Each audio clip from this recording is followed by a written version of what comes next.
드디어 5월달 넘어왔습니다. 여러분, 5월달, 가정의 달, 행정법과 함께하는 달.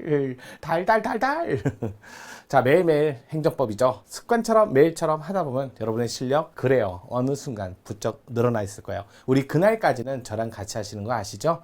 계속 5월달도 여러분, 오늘부터 시작이니까요. 마지막 날까지 쭉 같이 가시길 바랄게요. 자, 그러면 5월 1일. 자, 5월을 맞이해서 첫 번째 수요일 날 정인영과 함께하는 매일 행정법 바로 시작해 보겠습니다.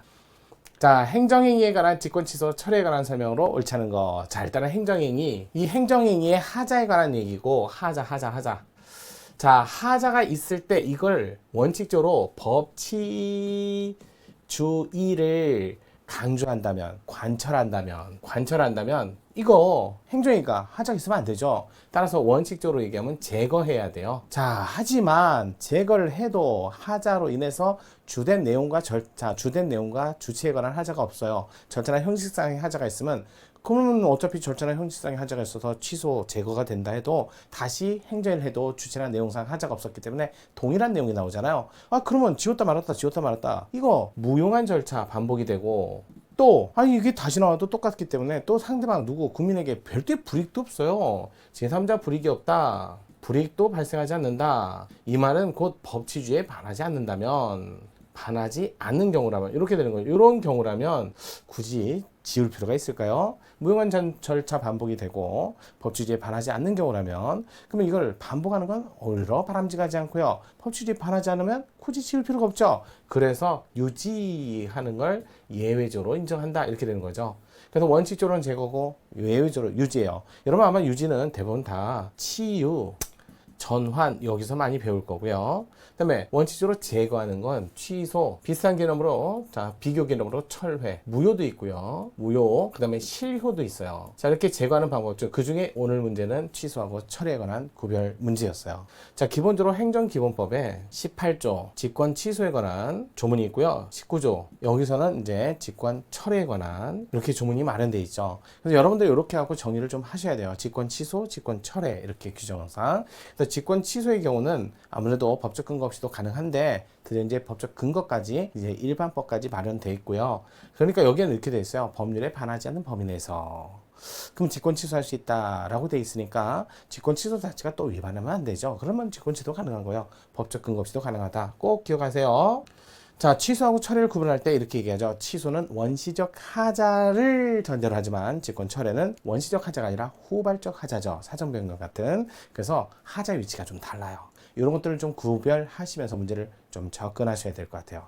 자, 직권 취소는 불가 변력하고 관련된 문제지 불가 쟁력하고 관련된 문제는 아니에요. 불가 변력, 직권 취소 안 되잖아요. 직권 철회도 안 되고요. 하지만 불가 쟁력은 소송을 못 한다는 거잖아요. 심판을 못 한다는 거잖아요. 따라서 불가 쟁력하고 불가 변력은 별개이기 때문에 직권 취소를 못 한다 해서 소송을 못 하는 거 아니고요. 소송을 못 하게 됐다 해서 직권 취소 못 하게 되는 거 아니다. 이게 핵심이었습니다. 자, 오늘 문제는요. 직권 취소와 직권 철회에 관한 문제예요. 선생님 아무 말 없이 취소 그러면요. 그러면 직권 취소라고 생각하시면 돼요. 쟁송 취소는요. 우리나라에서는 일반법까지 두고 있어요. 행정심판 절차에 관한 일반법으로서 행정심판법, 행정소송에 관한 일반법으로서 행정소송법, 이의신청도 행정기본법에 이제는 일반적인 조문을 마련해 두고 있어요. 이의신청 그 날짜 좀 잘 외우세요. 30일, 14일, 10일, 그 다음에 90일 이렇게 하고 이의신청에 따라서 소송 심판 못하는 거 아니니까요. 날짜 같은 건 엄격하게 기본법에 있는 날짜는 반드시 확실하게 암기하시길 바랄게요.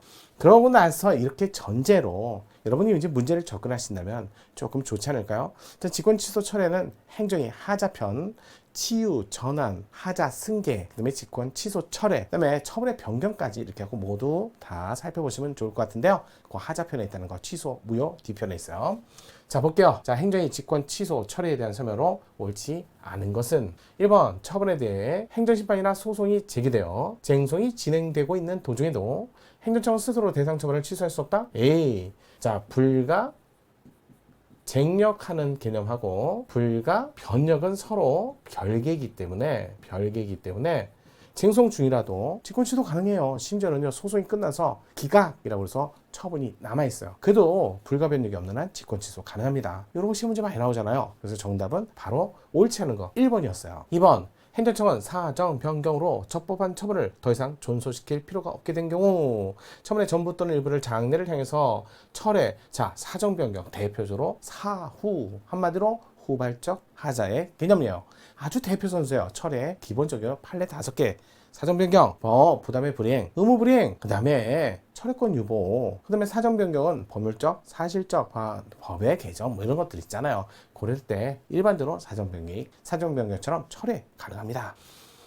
세 번째, 제소기간 경과 등으로 처분 등의 불가증이 발생하여도 행정청은 실권의 법리에 해당하지 않는다면 직권으로 처분을 취소할 수 있다. 뭐 이게 해설이 3번에 붙어있네요. 이러면 안 되는 거 아니에요? 3번은 맞는 지문, 1번이 틀린 지문. 4번, 행정청은 위법 또는 부당한 처분의 전부나 일부를 소급하여 취소할 수 있다. 다만 당사가 신뢰 보호할 가치가 있는 등 정당한 사유가 있는 경우 장래를 향해서, 그래서 원래 취소는요, 취소의 효과라고 하죠.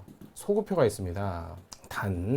자, 수익적 행정에는 신뢰가 생기겠죠. 수익적 행정행위의 취소 시에는, 자, 이 수익적 행정에는 정당한 신뢰가 발생할 수 있으니까 신뢰가 있는 경우에는 이거 무조건 신뢰를 우선하는 거 아니에요. 비교, 형량, 교량 이걸 통해서 그래서 결정을 해야죠. 무조건 취소하는 거죠. 그러다 보니까 장래를 향해서 이렇게 얘기하는 거죠. 가능하다. 취소할 수 있다. 맞네요. 그래서 정답이 1번이었어요. 자, 어렵진 않다라고 생각하시는데 그래도 정확한 이해와 정확한 암기가 먼저 돼 있다면 쉬운 문제라고 볼 수 있겠지만 그래도 그거 대충 이럴 거야 라고 공부를 하시면 이것도 어려운 문제예요. 그러니까 오늘 여러분 입장에서 직권 취소와 직권 철회 생송하고 분명히 구별해 두시길 바랄게요. 자, 오늘 5월 1일 첫날이었어요. 수요일 정인영과 함께하는 매일행정법 봤는데요. 목요일도 오실 거죠? 5월 가봅시다.